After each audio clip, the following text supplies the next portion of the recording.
নমস্কার, ইংলিশ বিদ্যাপীঠ চ্যানেলে তোমাদের সবাইকে ওয়েলকাম। তো আজকে দেখো ক্লাস সিক্সের একটা মডেল অ্যাক্টিভিটি টাস্ক নিয়ে এসেছি। এটা হচ্ছে পার্ট 7, ঠিক আছে? পার্ট 7-এর যে মডেল অ্যাক্টিভিটি টাস্ক স্কুল থেকে দিয়েছে তোমাদের ক্লাস 6, তো সেটার গ্রামার পোর্শনটা নিয়ে এসেছি। দেখো ডু অ্যাজ ডিরেক্টেড। তো 5খানা প্রশ্ন আছে, চলো আমরা দেখি কিভাবে সলভ করা যায়। তো দেখো 5খানার আমি কিন্তু শুধুমাত্র উত্তর বলতে আসিনি। যদি তোমরা শুধু উত্তরের জন্য এই ক্লাসটা দেখতে আসো তাহলে তোমরা স্কিপ করে যেতে পারো। ইউটিউবে এরকম প্রচুর ক্লাস আছে, প্রচুর মডেল অ্যাক্টিভিটি টাস্কের উপরে ক্লাস পেয়ে যাবে, যেখানে উত্তর একদম ফটাফট বলে দেওয়া হয়। তো আমি এখানে যতটা সম্ভব বোঝাবো তোমাদের। আমি এখানে তোমাদের শেখাতে এসেছি, যারা আমার ক্লাস আগে দেখেছো তারা জানো। গ্রামার কিন্তু আমি তোমাদের এখানে শেখাতে এসেছি, ঠিক আছে? শুধু উত্তর বলার জন্য আসিনি। উত্তর তো বলবোই, কিন্তু কিভাবে হচ্ছে যাতে তোমরা নিজেরা উত্তরটা করতে পারো নেক্সট টাইম, সেই জন্যই আমার এই ইউটিউবে আসা, ঠিক আছে? তো চলো স্টার্ট করা যাক। দেখো প্রথম প্রশ্ন যেটা দিয়েছে, ডু অ্যাজ ডিরেক্টেড মানে বোঝো আশা করি। করো যেরকম নির্দেশ দেওয়া হয়েছে, ডিরেক্টেড করা হয়েছে, ডাইরেকশন দেওয়া হয়েছে। দেখতে পাচ্ছ ব্র্যাকেটে ডিরেকশন দেওয়া হয়েছে কীভাবে করতে হবে তোমাকে। প্রশ্নটা কী করবে না করবে সেটা ডিরেকশন ব্র্যাকেটে দেওয়াই হয়েছে। তো প্রথম প্রশ্ন কী আছে, will you please shut the door? তুমি কি দয়া করে দরজাটা বন্ধ করবে? শাট মানে বন্ধ করা। দেখো আন্ডারলাইন করা আছে শার্টে। এবারে কী দিয়েছে প্রশ্ন দেখো, replace the underlined word with its antonym. Replace মানে পাল্টাও, আন্ডারলাইন করা শব্দটা, আন্ডারলাইন করা রয়েছে কোথায় দেখতে পাচ্ছ, শার্টে। উইথ ইটস অ্যান্টোনিম, অ্যান্টোনিম মানে হচ্ছে বিপরীত শব্দ, সিনোনিম মানে হচ্ছে সমার্থক শব্দ। ওকে, এগুলো জানতে হবে। অ্যান্টোনিম অপোজিট যেটাকে বলি। হোমোনিমসও বলে দিই প্রসঙ্গ যখন এলো। হোমোনিমস মানে সেম সাউন্ড, ঠিক আছে? একই উচ্চারণ বাট মিনিং আলাদা, অর্থ আলাদা এবং বানানো স্পেলিংও আলাদা, এটাকে বলে হোমোনিমস। ক্লাস 7 থেকে এগুলো পাবেই তোমরা। তো যাই হোক, অ্যান্টোনিম মানে বিপরীত শব্দ। তো এটা একদম ইজি, আশা করি তোমরা প্রায় অলমোস্ট সবাই জানবে। তো দেখো আমি তাও লিখেই দিচ্ছি। শার্টের পরিবর্তে, রিপ্লেস মানে হচ্ছে পরিবর্তন করে, পাল্টাও। আন্ডারলাইন করা ওয়ার্ডটা একটা অ্যান্টোনিম দিয়ে, বিপরীত শব্দ দিয়ে। প্রশ্নের অর্থও বুঝতে হবে কিন্তু, হ্যাঁ? তো উইথ মানে দিয়ে বা সঙ্গে, তো অ্যান্টোনিম মানে বিপরীত শব্দ দিয়ে আন্ডারলাইন করা ওয়ার্ডটা পাল্টাও। তো শার্ট মানে বন্ধ করা, তার বিপরীত কি, খোলা। খোলার ইংরেজি সবাই জানো, ওপেন। তো জাস্ট ওখানটা আমরা কী লিখব, ওপেন। বলো ক্লিয়ার হয়েছে? পুরো বাক্য করে লিখলে কী লিখবে, will you please open the door question mark. যেরকম বাক্য আছে প্রশ্নবোধক বাক্য, তো বাক্য অ্যাজ ইট ইজ রাখবো। আমার বাক্য কোনো রকম পরিবর্তন করতে বলিনি, জাস্ট বলেছে আন্ডারলাইন ওয়ার্ডটা বিপরীত শব্দ দিয়ে চেঞ্জ করতে। ক্লিয়ার? নেক্সট 2 নম্বর দেখো বলছে, we shall go out for vacation soon. Vacation মানে হচ্ছে ছুটি। এই বাক্যটা কোন টেন্সে আছে, কোন বাক্যে আছে, এগুলোও বোঝা দরকার। যা কিছু পড়বে সেখানে যত কিছু গ্রামাটিক্যাল অ্যানালিসিস প্রয়োজন, বিশ্লেষণ, সূক্ষ্মাতি সূক্ষ্ম বিশ্লেষণ সব করবে ওয়ার্ড বাই ওয়ার্ড। এবং টেন্স বিচার করবে, ভার্ব খুঁজে বার করবে কোন টেন্সে আছে। টেন্সে থাকলে ফাইনাইট ভার্ব, টেন্সে না থাকলে নন ফাইনাইট ভার্ব। এরকমভাবে বিচার করে চললে তোমাদের ল্যাঙ্গুয়েজের দারুণ কমান্ড হবে। ওকে, তো ইংরাজি বাক্যের সাধারণ গঠন, সাবজেক্ট ভার্ব, আগে কর্তা, তারপরে ক্রিয়া, তারপরে বাকি অংশ, মানে সাবজেক্ট ভার্ব কম্বিনেশন প্রথমে থাকে সাধারণত ইন জেনারেল। তো দেখো তাও আছে, উই কর্তা, তারপরে স্যাল গো, এটা স্যাল বা উইলে পরে ভাবের রুট ফর্ম থাকলে আমি তো বলেই থাকি কোন টেন্স, সিম্পল ফিউচার টেন্স, তার মানে এটা ফাইনাইট ভার্ব আছে, সিম্পল ফিউচারে আছে, তারপরে বাকি অংশ। ওকে, এবার তোমাদের মনে হতে হবে স্যার আগেরটাতে তো সাবজেক্ট আগে নেই। আরে আগেরটা প্রশ্নবোধক বাক্য আছে, প্রশ্নবোধকে আগে ভার্ব বসে কর্তার আগে। যদি দুটো ভার্ব থাকে তো অক্সারি ভাব আগে বসে। দুটো ভাব মোটামুটি পাশাপাশি থাকলে আগেরটা অক্সারি পরেরটা প্রিন্সিপাল। তো এখানে উইল মোডাল অক্সারি ছিল, তো যে অক্সারি হোক সেটা সাবজেক্টে আগে বসবে। ওকে, যাই হোক, তো আমাকে এখানে প্রশ্ন দিয়েছে আমরা বেরোবো, উই শ্যাল গো আউট, আমরা একটু বাইরে যাব, ফর ভ্যাকেশন সুন। ভ্যাকেশন মানে ছুটিতে আর কি, ছুটি। তো যে কোনো ছুটি পড়তে পারে, পূজা ভ্যাকেশন থেকে শুরু করে যে কোনো ইয়েতে আমাদের ছুটি যে আমরা পাই সেই ইয়েতে বাইরে যাব আর কি, কোথাও বেড়াতে যেতে পারে বা ঘুরতে যেতে পারে আর কি, যেটা বলতে চাইছে। ছোটোখাটো মানে শর্ট আউটিং, মানে আউটিংও হতে পারে আর কি, মানে একদিনের জন্য হোক আর যে কোনো মানে যত দিনেরই হোক না কেন একটা ভ্যাকেশানে বাইরে যাবে আর কি। সুন মানে শীঘ্র, সুন মানে কি শীঘ্র। তোমাকে প্রশ্ন এবারে দেখো কী বলেছে, identify the type of adverb. অ্যাডভার্বটা কোন টাইপের সেটা শনাক্ত করো। অ্যাডভার্ব বলে দিয়েছে, আন্ডারলাইন করো ওয়ার্ডটা অ্যাডভার্ব, এটা তোমাকে খুঁজে বার করতে হবে না। তোমাকে প্রশ্ন এরম বলতে পারতো, find out the adverb and identify its type. অ্যাডভার্বটা খুঁজে বার করে, দেখো কতভাবে প্রশ্ন আসতে পারে আমি সব তোমাদের পরিচয় করিয়ে দিচ্ছি। প্রশ্ন তো নেক্সট টাইম ওরকম আসতেও পারে, সব একসাথেই যতটা সম্ভব আমি করাতে প্র্যাকটিস করাতে তোমাদের শিখিয়ে দেবো। তো অ্যাডভার্ব খুঁজে বার করে এবং এর টাইপ মানে কী ধরনের অ্যাডভার্ব সেটা আইডেন্টিফাই করো, সেটাও বলতে পারতো, কিন্তু তোমার কাজটা অনেক হালকা করে দিয়েছে। অ্যাডভার্ব খুঁজে বার করেই দিয়েছে, আন্ডারলাইন করেই দিয়েছে, বলেছে জাস্ট কী ধরনের adverb used in the sentence, বাক্যে ব্যবহৃত হয়েছে সেটাকে জাস্ট লিখতে হবে। তো অ্যাডভার্ব অনেক রকমের আছে, কয়েকটা 5টা মেন ইম্পর্টেন্ট বলে দিই। সময়মূলক যদি অ্যাডভার্ব বোঝা, আচ্ছা অ্যাডভার্বের ডেফিনেশন জানো তো? যদি না জেনে থাকো প্লেলিস্টে যাও, নিজেদের প্রয়োজন অনুসারে দেখে নাও, সমস্ত বেসিক্স ক্লাস আমি নিয়েছি। বেসিক্স ক্লিয়ার থাকতে হবে, হ্যাঁ, বেসিক্স ক্লিয়ার না থাকলে এগুলো কিন্তু সমস্যা। তবুও আমি প্র্যাকটিস করাতে তোমাদের বলেই থাকি, তো বলি হোয়াট ইজ অ্যাডভার্ব, অ্যাডভার্বের ডেফিনেশন কী, ডেফিনেশনই সব কিছু। দেখো যে ওয়ার্ড, একটা বাক্যে যে ওয়ার্ড ভার্বকে কোয়ালিফাই করে অথবা অ্যাডজেক্টিভকে কোয়ালিফাই করে অথবা ওই বাক্যের অন্য কোনো অ্যাডভার্বকে কোয়ালিফাই করে তাকেই বলে অ্যাডভার্ব, বাংলায় এটাকে ক্রিয়া বিশেষণ বলে। ক্লিয়ার হয়েছে? তো শুনটা যে অ্যাডভার্ব তার প্রমাণ দেখো, তা আমরা বাইরে যাব ছুটিতে শীঘ্রই, তো শীঘ্রই কাকে কোয়ালিফাই করছে, শীঘ্রই যাব বাইরে, তাহলে গো ভার্বটাকে কোয়ালিফাই করছে কিনা বলো? এই শুনটা এটা আশা করি বুঝতেই পারছো, এই শ্যাল গো এই ভার্বটাকে কোয়ালিফাই করছে। তো ভার্বকে কোয়ালিফাই করে মানে অ্যাডভার্বের ধর্ম, মানে অ্যাডভার্বের মতো কাজ করছে। পার্টস অফ স্পিচ ক্লিয়ার থাকবে, যা কিছু ইংরাজি পড়বে প্রত্যেকটা ওয়ার্ডের পার্টস অফ স্পিচ বিচার করে চলবে, ইংরাজি ভাষাতে দারুণ কমেন্ট হয়ে যাবে, ঠিক আছে? শুধু মিনিংটা বোঝাই এ নয়, টেকনিক্যাল দিকগুলো অ্যানালিসিস করতে করতে বিশ্লেষণ করতে করতে যাবে, ঠিক আছে? একটা ওয়ার্ড মনে রাখবে, পার্টস অফ স্পিচের বেস্ট ডেফিনেশন হচ্ছে এটাই।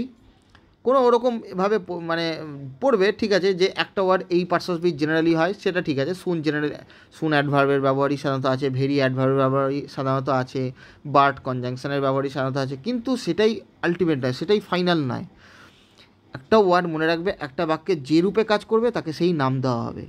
ইয়েস, ভেরি কিন্তু অ্যাডজেক্টিভের ব্যবহারও আছে, এটা অনেকেই জানে না। বাট সবাই জানে কনজাংশন, কিন্তু বাট প্রিপোজিশন হিসেবেও ব্যবহার আছে। তো ওর জন্য আমি বলছি যেটা ভালো করে বোঝো, যে একটা ওয়ার্ড একটা বাক্য থেকে যে রূপে কাজ করবে সেটাই সেই পার্টস অফ স্পিচের নাম দেওয়া হবে। তো এখানে শুনতে অ্যাডভার্বের উপরেই কাজ করছে, তো অ্যাডভার্ব ভার্বটাকে কোয়ালিফাই করছে। ক্লিয়ার হলো? এবারে কী ধরনের অ্যাডভার্ব সেটা বার করি। তো সময়মূলক যদি বোঝায় তো অ্যাডভার্বস অফ টাইম, যদি স্থানমূলক যদি অ্যাডভার্বটা বোঝায় তো অ্যাডভার্বস অফ প্লেস, যদি কতবার বোঝায়, হাউ মেনি টাইমস বোঝায়, তাহলে অ্যাডভার্বস অফ ফ্রিকুয়েন্সি, খুব ইম্পর্টেন্ট। অফেন আছে, OFTEN, সেলডম আছে, ঠিক আছে, ডেলি আছে, অনেক আছে ওয়ার্ড। তারপরে এগেইন আছে, টয়েস আছে, ওয়ান্স আছে, বহু আছে, ইম্পর্টেন্ট, প্রচুর আসে পরীক্ষা এগুলো। নেক্সট হচ্ছে অ্যাডভার্বস অফ ম্যানার, হাউ যদি বোঝায়, কীভাবে যদি বোঝায়, অ্যাডভার্বস অফ ম্যানার সাধারণত LOI যুক্ত যে অ্যাডভার্বগুলো হয় সেগুলো অ্যাডভার্বস অফ ম্যানার হয়, ইন জেনারেল বলছি, হ্যাঁ, সাধারণত। আর একটা আছে অ্যাডভার্বস অফ ডিগ্রি বা এক্সটেন্ট, পরিমাণ বোঝাতে, মাত্রা বোঝাতে, যেমনি ভেরি হচ্ছে খুব, মাত্রা বোঝাচ্ছে কতটা না, খুবই খুবই, ভেরি ইল মানে অসুস্থতার মাত্রা কীরকম, খুব। তো এই ভেরি একটা অ্যাডভার্ব, তো অবশ্যই অ্যাডভার্বস অফ ডিগ্রি বলবো, কারণ মাত্রা বোঝাচ্ছে। ওকে, সমস্ত আমি অ্যাডভার্বগুলো টাইপগুলোও তোমাদের বুঝিয়ে দিলাম। তো এইবারে আশা করি এটা ধরতে অসুবিধা হওয়ার কথা নয়। শুন মানে শীঘ্র, শীঘ্র মানে আমরা বাইরে তো যাবো ছুটিতে, শীঘ্রই, কখন যাবোই না শীঘ্রই, মানে আসছে সময়, খুব তাড়াতাড়ি যাব, তার মানে একটা সময় নির্দেশনা দিচ্ছে কি না, তার মানে এটাকে আমরা কি বলতে পারি, 2 নম্বর দিয়ে লিখব অ্যাডভার্ব অফ টাইম। বলো ক্লিয়ার হলো? সময়মূলক বোঝাচ্ছে ওই জন্য অ্যাডভার্ব অফ টাইম বলবো আরামসে। ওকে, নেক্সট দেখো কী আছে, এটা খুব important. The earnings for this quarter dash expectations. দেখো দুটো ভার্ব দিয়েছে, এক্সিড আর এক্সিডস, অবলিক দিয়ে দিয়েছে, স্ল্যাশ দিয়ে, যে কোনো একটা তোমাকে নিতে হবে। চুজ দ্য কারেক্ট অপশান বলেছে ডিরেকশানে, ঠিক আছে, সঠিকটা বাছাই করতে হবে তোমাদের। তো কোনটা নেবো, আন্দাজে করার জিনিস নয়, এগুলো বুঝতে হবে তোমাকে। এর জন্য তোমাকে subject verb agreement chapter clear থাকা দরকার। এগুলো ক্লাস 5-6 আছেই। সাবজেক্ট ভার্ব এগ্রিমেন্ট, এটাকে সিনট্যাক্সও বলে, সাবজেক্ট ভার্ব ডিসকর্ডও বলে। ওকে, তো এগুলো চর্চা অবশ্যই করবে। এর উপরে আমি বিস্তারিত ক্লাস পরে নেব, সময় তোমরা প্লেলিস্ট অপেক্ষা করো, প্লেলিস্টে লক্ষ্য রাখবে, পেয়ে যাবে। ওকে, তবু আমি ক্লাসে বিভিন্ন প্রসঙ্গগুলো বলেই থাকি। বেসিক নিয়ম হচ্ছে, কর্তা যদি একবচন হয় তো ক্রিয়া একবচন হবে, কর্তা যদি বহুবচন হয় তো ক্রিয়া বহুবচন হবে, সাবজেক্ট সিঙ্গুলার তো ভার্ব সিঙ্গুলার, সাবজেক্ট প্লুরাল তো ভার্ব প্লুরাল। ওকে, এখানে দেখতে পাচ্ছি দুটো ডু ভার্ব আছে, এক্সিড আর এক্সিড, একটাতে এস আছে আর একটা এস নেই। তো আমি একটা সহজ উদাহরণ দিয়ে তোমাদের বলি, ডু আর ডাজ দুটোই প্রেজেন্ট ফর্ম। তো এস কেন বসিয়েছি আমরা, দেখো ইএস যেটা বসেছি ডু এর শেষে কেন বসিয়েছি, এস বাই ইএস কেন বসাই, এটা সিম্পল প্রেজেন্ট টেন্সে আশা করি তোমরা পড়েছো, তবু আমি বলে দিই। সিম্পল প্রেজেন্ট বা প্রেজেন্ট ইনডেফিনিট এমন একটা টেন্স যেখানে সাবজেক্ট যদি থার্ড পারসন সিঙ্গুলার নাম্বার হয়, কি বললাম, কর্তা যদি থার্ড পারসন, পার্সন যদি না জানো সেটাও বলে দিই। আমি আমরা কেন্দ্রিক যত প্রোনাউন আছে সব ফার্স্ট পারসন, আই উই এ সমস্ত। তুমি তোমরা কেন্দ্রিক যত প্রোনাউন আছে সব ইউ ইয়োর, ঠিক আছে, এই সমস্ত সেকেন্ড পারসন। বাকি সব থার্ড পারসন, প্রোনাউন হোক নাউন হোক সব third person. She he it they his her থেকে শুরু করে রাম শ্যাম যদু মধু সব থার্ড পারসন। তো কর্তা যদি থার্ড পারসন হয় এবং সিঙ্গুলার নাম্বার এক বচন হয়, তাহলে ডু ভার্বের শেষে এস বাই এস হয়। বোঝাতে পারলাম? এটা যেন মাথায় থাকে, ঠিক আছে। আর ইএস কখন হয়, লাস্টে ও থাকলে, এগুলো সেই সিঙ্গুলার না মানে এক বচন থেকে বহু বচন যে নাউনগুলো চেঞ্জ করার যে নিয়ম, ওই একই নিয়ম। লাস্টে ও থাকলে, সিএস থাকলে, টিএস থাকলে, এক্স থাকলে আমরা জেনারেলি ইএস করি না, ওই একই নিয়ম এখানেও। ডু এর শেষে দেখো ও আছে, ওই জন্য ডাজ মানে এস শুধু হবে না, ইএস হয়, ও আছে যেহেতু। ওকে, তো তাহলে এবারে আমার এস যুক্ত হবে না এস যুক্ত হবে না সেটা ডিপেন্ড করবে কিসের উপরে, সাবজেক্টটা থার্ড পারসন সিঙ্গুলার নাম্বার হবে কি হবে না সেটার উপরে। যেমনি আমি যেটা উদাহরণ দিচ্ছিলাম ডু আর ডাজ দিয়ে, আই ডু এটা হবে আমি করি, কারণ আই পরে ডু হবে, কারণ আইটা হচ্ছে তো ফার্স্ট পারসন। যদি ইউ করি সেটার পরেও ডু হবে, এ তো সেকেন্ড পারসন। আর যদি থার্ড পারসন করি হি, তাহলে হি তো থার্ড পারসন এবং এক বচন কি না, তাই জন্য ডু এর শেষে ইএস হবে, হি ডাজ মাথায় ঢুকলো, হি ডু হবে না কিন্তু। এবার যদি দে করে দিই, দেও তো থার্ড পারসন কিন্তু plural number, more than one বোঝাচ্ছে, তাই না, বহু। তারা তো বহু বচন আছে, থার্ড পারসন হলেও এটা ডু হবে। বোঝাতে পারলাম? Same will be the case here, একই কেস কিন্তু এখানেও হবে। এখানে দেখো দেখো স্টুডেন্টসরা জেনারেলি ড্যাশে রাখে যে নাউনটা থাকে, ওটা দেখেই কিন্তু এই সিঙ্গুলার প্লুরাল বিচার করে দেয় ভার্বের, কিন্তু না, মূল সাবজেক্ট ড্যাশের ঠিক আগেই থাকবে এটা নেসেসারি নয়। জেনারেলি অনেকগুলো যদি ফ্রেজ আকারে থাকে তো তার আগেই সাধারণত হয়। তো এখানে কোয়ার্টারটা মেন সাবজেক্ট নয়, আর্নিংসটা হচ্ছে main subject. The earnings for this quarter, মিনিংটা কি, আর্নিংস মানে হচ্ছে উপার্জন, উপার্জিত ধন বলতে পারো। তো উপার্জন ফর দিস কোয়ার্টার, কোয়ার্টার মানে মানে কি বলি, যেটাকে বলে 1/4, এক চতুর্থাংশ। আমি এক্সাম্পলের মাধ্যমে একটু বলি তোমাদের। এই জন্য ধরো আমাদের 12 মাসে 1 বছর হয়, 12 মাসে 1 বছর হয়, তার হাফ কত, 6 মাস। এবার কোয়ার্টার যদি ধরি, কোয়ার্টার ধরলে মানে এক চতুর্থাংশ মানে 4 ভাগের 1 ভাগ। তো সেটা 12-র 4 ভাগের 1 ভাগ কত হবে তোমরা সবাই জানো, 3। তার মানে আমি মাসের দিক দিয়ে যদি ধরি 3 মাস হচ্ছে 1 কোয়ার্টার বলে, ঠিক আছে, কোয়ার্টার বলে 3 মাসকে। ক্লিয়ার হয়েছে, বুঝতে পারলাম? তো সেটাই বলছে, the earnings for this quarter, এই কোয়ার্টারে মানে 3 মাসে আর কি, এই কোয়ার্টারে উপার্জন ড্যাশ এক্সপেকটেশনস, এক্সপেকটেশন মানে প্রত্যাশা, এক্সিড মানে হচ্ছে ছাড়িয়ে যাওয়া, মানে প্রত্যাশা যা আশা করেছিল সেটাকে এই 3 মাসের উপার্জিত ধনটা আর কি আমার প্রত্যাশাকে ছাড়িয়ে গেছে। বোঝাতে পারলাম অর্থটা? তো এবারে এখানে মেন সাবজেক্ট হচ্ছে আর্নিংস, তোমরা বুঝতেই পারছো কোয়ার্টার মেন সাবজেক্ট নয়, উপার্জিত ধন বা উপার্জন এটাই হচ্ছে মেন সাবজেক্ট। তো এখানে দেখো এস যুক্ত থাকলেই সবসময় যে হবে এমনটি নয়। আর্নিংস এমন একটা ওয়ার্ড যেটা অলওয়েজ প্লুরাল, এস যুক্তই ওটা হয়, ওটা অলওয়েজ প্লুরালই ওয়ার্ডটা, মাথা ঢুকলো, বহু বচন, ওয়ার্ডটাই বহু বচন, এস যুক্তই হয়। ক্লিয়ার হয়েছে? তো ওয়ার্ডটাই যেহেতু প্লুরাল তো ভার্বটা তো প্লুরালই হবে, মাথায় ঢুকলো। তাহলে প্লুরাল ভার্ব কোনটাকে বলবো, এক্সিডটাকে বলবো না এক্সিস্টটাকে? একটু আগে উদাহরণ দিলাম না, ডু ডাজের ক্ষেত্রে এস যুক্ত বা ইএস যুক্ত কখন হয়, subject third person singular number হলে। তো আর্নিংসটা তো থার্ড পারসন কিন্তু প্লুরাল ওয়ার্ডটা, তাই জন্য এক্সিড হবে কি না বলো? আশা করি তোমাদের বোঝাতে পারলাম। এইখানে লিখে দিচ্ছি 3 নাম্বার এক্সিড। ক্লিয়ার? ওকে, তাহলে সাবজেক্ট ভার্ব এগ্রিমেন্ট জানতে হবে। তারপরেও এখানে বহু আরও নিয়ম আছে, এসব প্রয়োজনে আমি তোমাদের যখন ক্লাস নেব এগুলো নিতে তো থাকবই, প্রসঙ্গ যখনই আসবে তখন করাতে করাতে শিখিয়ে দেবো, কোনো চিন্তা করতে হবে না। নেক্সট দেখো কী বলছে, 4 number, our guest is dash European. তো কী করতে দিয়েছে দেখি, fill in the blanks with an indefinite article. তো আর্টিকেল তো আগে বুঝতে হবে, দেখো আর্টিকেল 3টেই আছে ইংরাজিতে, এ অ্যান্ড দি। তো এই আর্টিকেল অ্যাডজেক্টিভের মতো কাজ করে, কিন্তু অ্যাডজেক্টিভ গ্রামারিয়ানরা বলেনি, এটা ডিটারমিনার চ্যাপ্টারে পড়ে, ডিটারমিনার্সের উপরে আমি ডিটেলসে ক্লাস নেব। তো এই আর্টিকেল দু প্রকারের আছে, ডেফিনেট ইনডেফিনেট। আর্টিকেলসের উপরে আমি বিস্তারিত ক্লাস নিয়েছি, তোমরা প্লে লিস্টে গিয়ে দেখে নেবে। হ্যাঁ, বেসিক্স সব ক্লিয়ার করে যাবে ওখানে। তো দু প্রকারের ডেফিনেট ইনডেফিনেট। ডেফিনেট মানে হচ্ছে নির্দিষ্ট করে বোঝায়, ইনডেফিনেট মানে হচ্ছে ওর প্রেফিক্স ইন যুক্ত করে বিপরীত হয়েছে, এটাও অ্যান্টোনিম হয়েছে। ডেফিনেট থেকে ইনডেফিনেট, প্রেফিক্স মানে আগে যুক্ত করে হয়েছে ফিক্স করে আইএন, তো অনির্দিষ্ট যদি বোঝায়। তো দা হচ্ছে ডেফিনেট আর্টিকেল, আর এ আর অ্যান হচ্ছে ইনডেফিনেট আর্টিকেল। এ অ্যান মানে কি একটি, এ বয় এ গার্ল একটি বালক একটি বালিকা, কোনো নির্দিষ্ট করে বোঝাচ্ছে না। আর দ্য বয় বললে, দ্য গার্ল বললে টি বা টা বাংলায় আসে, বালকটি বা বালকটা, তাহলে নির্দিষ্টকরণ বোঝাচ্ছে। ওকে। আর এ এন কখন আমরা বসে, আচ্ছা দা কখন বসে এটাকে বলিনি, নির্দিষ্টকরণের ক্ষেত্রে বোঝায়, বা কোনো ইউনিক জিনিস মানে অদ্বিতীয়, যেটা দ্বিতীয় আর হয় না, বা প্রচুর নিয়ম আছে, নদ নদী পাহাড় পর্বত থেকে শুরু করে ধর্মগ্রন্থের নামের আগে দা, ট্রেনের নামের আগে দা, খবরের কাগজের নামের আগে দা, দিকের নামের আগে দা, অনেক কিছু আছে। এগুলো আমি ক্লাস নিয়েছি, তোমাদের দেখে নেবে। এর উপরে আরও ডিটেলসের ক্লাস দায়ের ব্যবহারের উপরে আমি নিয়ে আসবো, চিন্তা নেই। এ আর এন দুটোই তো একটি, কখন বসে এটা অনেকে কিন্তু গণ্ডগোল করে। ভাওয়েল দেখলেই ইংরাজিতে যে লেটার্স আছে 26টা আমাদের জানি লেটার্স আছে, ঠিক আছে, ইংরাজিতে 26 লেটার্স, এটাকে একসাথে বর্ণমালা বাংলায় বলে, ইংরাজিতে অ্যালফাবেট বলে।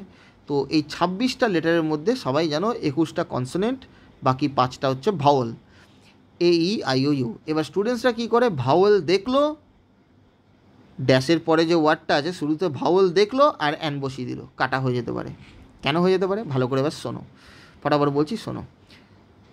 দেখে ভাওয়েল কনসোনেন্ট বিচার করবে না, সাউন্ড বিচার করবে। ফার্স্ট সাউন্ডটা, ওয়ার্ডটার প্রথম ধ্বনিটা, উচ্চারণটা কী হচ্ছে। যদি ভাওয়েল সাউন্ড হয় মানে স্বরধ্বনি হয় তাহলে অ্যান হবে, যদি ব্যঞ্জন ধ্বনি হয় মানে কনসোনেন্ট সাউন্ড হয় তাহলে এ হবে। বুঝাতে পারলাম? দেখে হবে না কিন্তু, হ্যাঁ, দেখে করতে গেলে ভুলে যেতে পারে। এমনকি কনসোনেন্ট থাকলো, যেমনি M A, M dot A, master of arts full form. তো এম এ এটা একটা ডিগ্রি আর কি। তো এম কনসোনেন্ট দেখে অনেকেই এ করে দেবে আর কাটা হয়ে যাবে, কারণ এম কনসোনেন্ট দেখতে তো বর্ণর দিক থেকে ওটা ব্যঞ্জন বর্ণ আছে, কনসোনেন্ট আছে, কিন্তু সাউন্ড দেখতে হবে তোমাকে, না হলে এই গণ্ডগোল বাঁধতে পারে। সাউন্ড এখানে দেখো, ফার্স্ট সাউন্ড কোনটা আসছে, এম উচ্চারণ করতে গেলে এ আসছে কি না, এম বলতে গেলে এ যুক্ত ম আসছে কি না, এম এম আস্তে আস্তে উচ্চারণ করে বেরিয়ে যাবে, এম, এ সাউন্ড আসছে না, ভাওয়েল সাউন্ড আসছে না, তার মানে এটা স্বরধ্বনি আসছে। ভাওয়েল সাউন্ড হইলে তখন আমরা কি করব, অ্যান করব। ক্লিয়ার হয়েছে? এইভাবে বিচার করে চলবে, ঠিক আছে। কিছু কিছু ওয়ার্ড আছে যেগুলো ফার্স্ট সাউন্ডটা উজ্জ থাকে, যেমনি এইচ ও ইউ আর, হাওয়ার না, এইচে তো হয়ের উচ্চারণ হয় কিন্তু হাওয়ার না, আওয়ার, আ সাউন্ড আসছে, ভাওয়েল সাউন্ড, ওই জন্য অ্যান আওয়ার হবে, অ্যান অনেস্ট ম্যান হবে। বুঝতে পারলাম? এগুলো ফার্স্ট সাউন্ডটা, এইচটা সাইলেন্ট আছে, উচ্চ আছে, তো এগুলো পড়তে হবে, ঠিক আছে। এগুলো আমি আর্টিকেলসের ক্লাসে নিয়েছি, আবার নিতে থাকবো। এবার তোমাদের যেটা মেন দরকার জানা, ব্যতিক্রমী বা ইররেগুলার একটা নিয়ম আছে, সেটা জানা দরকার। দেখো ওই জন্য বারবার বলছি, দেখলে ভাওয়েল আর করে দেবে না, সাউন্ড দেখবে। যদি ফার্স্ট সাউন্ড ভাওয়েল আছে, ভাওয়েল থাকলেও যদি সাউন্ড ইউ বা ওয়ার মতো হয়, সাউন্ড বলছি ধ্বনি যদি ইউ বা ওয়ার মতো হয় না, তাহলে অ্যান না হয়ে এ হবে। এটা এক্সেপশনাল ইউজ বলতে পারো বা ইররেগুলার নিয়মে পড়ে। তো এখানে দেখো এবারে, আওয়ার গেস্ট ইজ ড্যাশ, কী আছে, ই, ভাওয়েল তো রয়েছে, অ্যান করলেই কাটা হয়ে যাবে, কারণ এখানে সাউন্ড কি আসছে, ইউরোপিয়ান, ইউ ফার্স্ট সাউন্ড আসছে কি না বলো, তাই না? ফার্স্ট সাউন্ড ইউ আসছে, তো ইউ উচ্চারণ হলেই বা ওয়া উচ্চারণ হলেই আরামসে নিশ্চিন্তে তোমরা কি করবে, এ করে দেবে, ঠিক আছে। অ্যান হবে না কিন্তু। ইউ দিয়েও শুরুতে থাকতে পারে, যেমনি ইউনিভার্সিটি, ইউ দিয়ে লেটার থাকলেই ইউ উচ্চারণ হবে এমনটিও নয়, যেমনি আমব্রেলা, আমব্রেলা তো ইউ আছে, UMBRELLA, ইউমব্রেলা হচ্ছে না, আমব্রেলা। সাউন্ড বারবার বলছি, আ সাউন্ড, ভাওয়েল সাউন্ড, ওর জন্য অ্যান হবে, অ্যান আমব্রেলা। কিন্তু ইউ উচ্চারণ হলেই, ইউ থাকুক আর ই দিয়ে শুরু হোক, যাই হোক না কেন, ইউ সাউন্ড হলে এ হবে। বোঝাতে আশা করি তোমাদের পারলাম। আর ওয়া sound, O N U one কথাটাতেই ওয়া ফার্স্ট সাউন্ড আসে, তো ও ভাওয়েল দেখে অ্যান করে দেবে না, ও এন ইউ ওয়ান দেখলেই এটা এই হবে কিন্তু, ঠিক আছে। ওয়া সাউন্ড আসছে, ওটা ফার্স্ট সাউন্ড। যাই হোক, WRY মনে রাখবে, সেমি ভাওয়েলও বলে, ঠিক আছে। ওয়াতে WA, ও ডাব্লিউ তো কনসোনেন্ট, তো ওয়া। আর ইউএ, ওয়াই ইউ আসছে, ঠিক আছে, ইউ তো কনসোনেন্ট, তো এটাকে ভাওয়েল হিসাবে দেখলে হবে না, ঠিক আছে। ইউ বা ওয়া এটা সহজভাবে মাথায় রেখে দাও, উচ্চারণ হলে এ হবে। ক্লিয়ার? নেক্সট লাস্ট দেখো, may God bless you. Identify the type of sentence, কী ধরনের বাক্য তোমাকে শনাক্ত করতে হবে। দেখো বাক্য অর্থ অনুসারে এগুলোর ক্লাসও আমি নিয়েছি, প্লেলিস্টে গিয়ে দেখে নেবে, তাও আমি করতে করতে বলে দিচ্ছি। দেখো ফটাফট, প্রথমবারের জন্য যদি কেউ দেখে থাকো তারও যাতে কোনো রকম অসুবিধা না হয়। দেখো sentences are of 5 kinds according to meaning, অর্থ অনুসারে বাক্য 5 প্রকারের, গঠন অনুসারে বাক্য আবার 3 প্রকারের আছে, ওগুলো মোটামুটি ক্লাস 8 থেকে তোমাদের লাগবে। সিম্পল, কমপ্লেক্স, কম্পাউন্ড, এখন যেটা লাগবে বা পরবর্তীকালেও লাগবে, সমস্ত ক্লাসেই লাগে। অর্থ অনুসারে বাক্য 5 প্রকারের। কী কী? Assertive, interrogative, imperative, objective, exclamatory. Assertive sentence ফটাফট বলে দিচ্ছি, দেখো কথা কথা বলে দেবো। কর্তার সম্বন্ধে কিছু বর্ণনা, স্টেটমেন্ট দিলে সেটাকে স্টেটমেন্ট বা অ্যাসার্টিভ বলে। He is a good boy, তার সম্বন্ধে কিছু স্টেটমেন্ট দিলাম, সে কি না কি, ঠিক আছে। Is he a good boy, সে কি ভালো ছেলে। Do you go to school regularly, তুমি কি স্কুলে প্রতিদিন যাও। তো তোমার সম্বন্ধে কিছু প্রশ্ন করছি, কারুর সম্বন্ধে কিছু প্রশ্ন করছি কর্তার সম্বন্ধে, তখন তাকে প্রশ্নবোধক বাক্য বলবো, লাস্টে কোশ্চেন মার্ক থাকে, এটা সহজ বুদ্ধি বোঝার। নেক্সট, অর্ডার, রিকোয়েস্ট, অ্যাডভাইস বোঝালে সাধারণত ভার দিয়ে শুরু হয়, কর্তা উজ্জ্ব থাকে, কর্তা থাকতে পারে কিন্তু তারপরে কমা হবে, প্রথমেও থাকতে পারে শেষেও থাকতে পারে, শেষে থাকলে তার আগে কমা হবে, ঠিক আছে। যেমনি বললাম রাহুল ওপেন দ্য ডোর, রাহুলের পরে কমা, এটাও কিন্তু ইম্পারেটিভ বাক্য। আর কর্তা সাধারণত উজ্জ্বই থাকে, ওপেন দ্য ডোর, ওপেন ভার দিয়ে শুরু হচ্ছে দেখো। অর্ডার, রিকোয়েস্ট, অ্যাডভাইস বোঝালে ইম্পারেটিভ বাক্য, অনুজ্ঞাসূচক বাক্য। ওকে, IMPERATIV, এই বানানগুলো মাথায় রাখবে। ইন্টারোগেটিভ বানান INTERRO, ইন্টারোগেটিভ GATIV, এই বানানগুলো কিন্তু অনেকেই ভুল করে, ভালো ভালো স্টুডেন্টসরা ভুল করে কিন্তু। এগুলো কিন্তু ক্লাস 5-6 এই আইডেন্টিফাই দ্য সেন্টেন্স আসেই, আমি স্টুডেন্টসদের করাই দেখি, তারা এমনি তো জানে, আইডেন্টিফাই তো করতে পারছে, কিন্তু স্পেলিংয়ে মিস্টেক করে দিচ্ছে।